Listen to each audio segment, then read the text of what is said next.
Pemirsa, terima kasih Anda masih menyaksikan Gapai Kemuliaan dalam episode Ustadz Menjawab. Ahilman, kita lanjutkan ke pertanyaan keempat. Ini datang dari Bapak Asep di Bandung. Ustadz, saya baru mencoba hijrah setelah punya masa lalu yang buruk. Setelah hijrah ini saya masih bingung harus belajar agama mulai dari mana. Apakah ada bab-bab yang harus saya prioritaskan dalam belajar ilmu agama? Tafadhol Ahilman. Iya, Masya Allah, ini semangat belajarnya jadi Pak Asep sudah berusaha dan belajar untuk hijrah ya.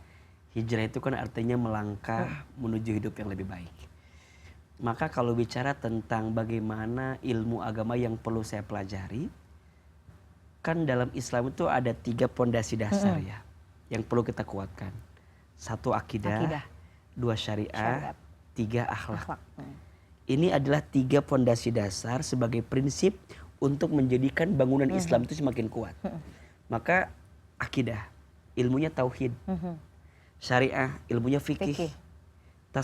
Akhlak, ilmunya tasawuf. Jadi 3 ini rasanya perlu kita perhatikan dalam proses ini. 1 akidah, kita harus belajar menguatkan akidah kita. Akidah yang kuat, tauhid kepada Allah yang kokoh gitu. Baru nanti syariah, belajar mana yang baik, mana yang buruk, mana yang benar, mana yang salah, mana yang halal, mana yang haram. Itu babnya ilmu fikih.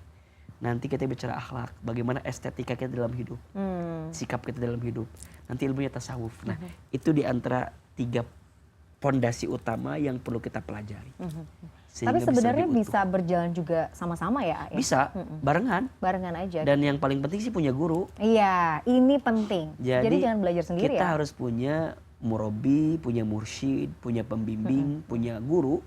Yang dengan guru itu bisa membawa batin kita tuh bisa lebih lurus itu dalam kebaikan-kebaikan. Karena kalau enggak kan diibaratkan orang yang berjalan, orang yang ingin berubah lebih baik tapi dia berjalan sendirian seperti seorang yang keluar di malam hari yang siap disergap oleh serigala malam gitu.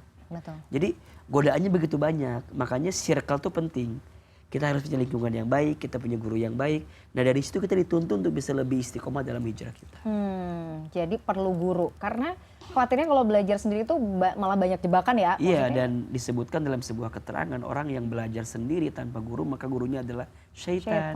Aduh, karena kita barangkali ya tidak diisi dengan kemapanan dalam memahami ilmu sehingga yang masuk adalah godaan syaitan tadi. Oke, nah ini juga penting. Memilih guru itu kan juga nggak bisa asal comot, ya udahlah ya aku asal ini. Ada guidance nggak, pedoman? Kita harus memilih guru yang seperti apa sih sebenarnya? Iya, kalau secara umum ya, ini secara umum. Ya temukan guru yang bisa mengantarkanmu lebih dekat dengan Allah, lebih yakin ke Allah, lebih taat ke Allah, takut ke Allah. Itu cari tuh. Maka di antara ciri ulama itu adalah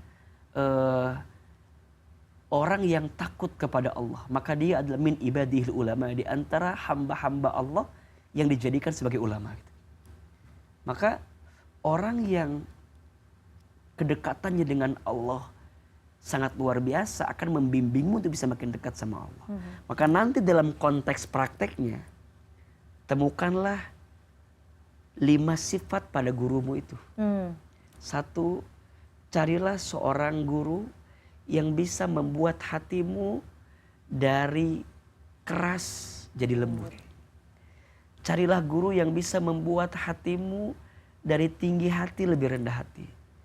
Carilah guru yang bisa membuat hatimu dari gelisah jadi tenang. Dari mikirin urusan dunia lebih akhirat. Dan carilah guru yang bisa membimbingmu dari berbuat maksiat jadi berbuat taat kepada Allah Subhanahu wa taala. 5 ya. Dari keras jadi lembut. Dari tinggi hati lebih rendah hati. Dari gelisah jadi tenang. Dari urusan dunia ke akhirat. Dari maksiat ke taat. Nah itu cari tuh. Karena mohon maaf ya, nauzubillahi min dzalik. Ya barangkali kita menemukan seseorang yang kalau ngomong tuh urusan di dunia lagi. Kita udah capek dengan dunia gitu. Masa sih kita harus ngajarin guru kita dengan dunia? Harusnya sudah mulai akhirat. Ya temukan, karena sekarang kan setiap guru juga ada paknya ya, ada expertnya. Mungkin kalau mau bicara tentang akidah tauhid cari guru yang A, mau syariah fikih cari yang B, cari yang C, itu bisa. Dan kita nggak boleh fanatik ya, terhadap satu guru itu juga jangan ya. Biar kita juga bisa menemukan banyak kebaikan daripada guru-guru kita. Amin. Pak Asep jadi semangat menuntut ilmunya, mudah-mudahan Allah mudahkan ya Harus dalam semangat. proses hijrah ini. Semangat terus, kita doakan. Kita lanjut ke pertanyaan terakhir ya, Oke. Ahilman ya.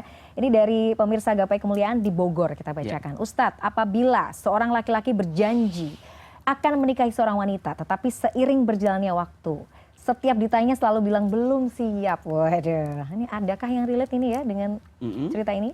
Apakah boleh seorang wanita mendesak laki-laki itu untuk menikahi, segera menikahi? Boleh. Boleh ya? Boleh. Oke. Mendesaknya karena ada satu kebaikan ya.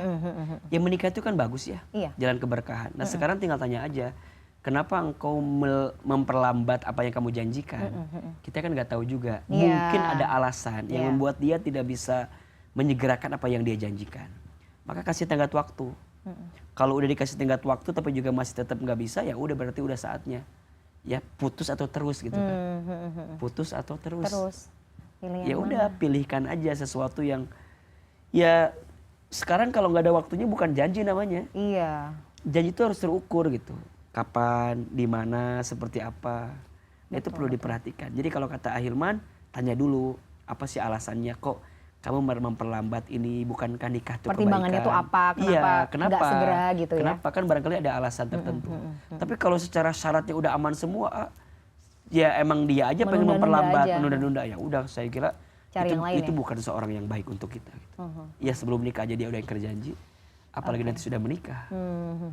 Nah penting juga, selain itu Ahilman, apa yang menjadi pertimbangan seseorang untuk kita menentukan, oke, mantep nih gitu, lanjut nih gitu. Pertimbangannya apa saja yang harus diperhatikan? Ya yang pertama tentu ridho orang tua. Oke, penting. Barangkali orang tua mungkin ada persoalan sehingga belum dapat ridhonya.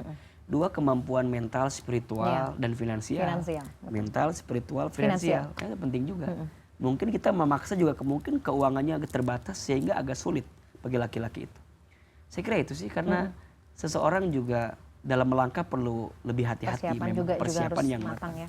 Jadi lambat jangan, terburu-buru juga Juga jangan. Yang penting kita ketemu waktu yang tepat untuk bisa melangkah. Karena pernikahan bukan perlombaan.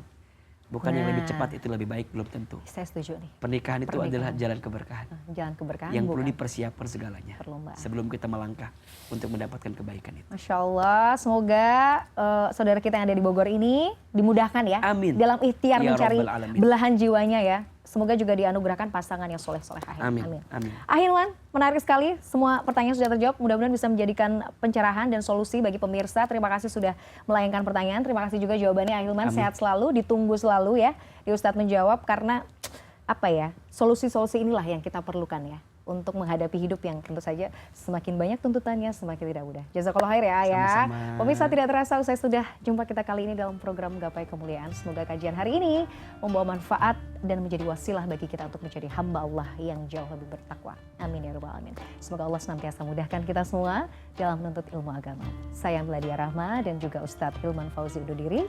Terima kasih atas perhatian Anda. Wabillahi taufiq wal hidayah. Wassalamualaikum warahmatullahi wabarakatuh. Waalaikumsalam warahmatullahi wabarakatuh.